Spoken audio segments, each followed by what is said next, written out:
Reflection for October 23, Monday of the 29th week in Ordinary Time. Luke chapter 12 verses 13 to 21. Gospel. Luke chapter 12 verses 13 to 21. Someone in the crowd said to Jesus, "Teacher, tell my brother to share the inheritance with me."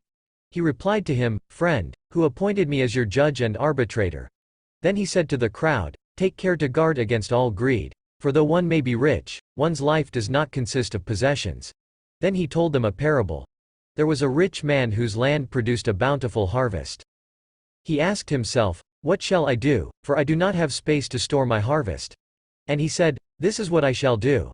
I shall tear down my barns and build larger ones.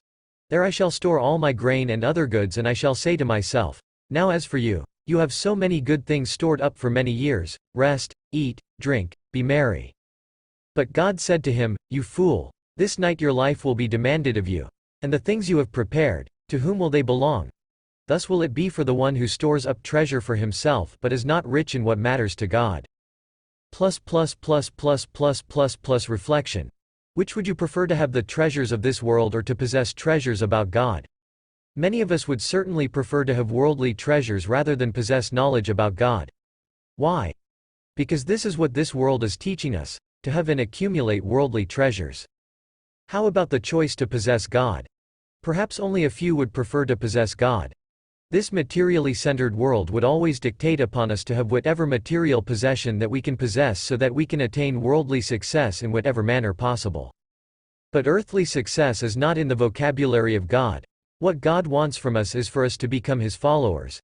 God did not create us for this world, He created us for us to be with Him in heaven someday. We were created by God to become spiritually fruitful so that others can learn from us about God. Earthly success will count for nothing at the end. What will count during that time is the relationship that we have built with God and His people. Life that is built around chasing earthly wealth and power is empty and meaningless. On the other hand, life that is centered upon God is full and meaningful. You know what to do if you want to have a purpose-driven life in this world. Are you seeking for a meaningful life?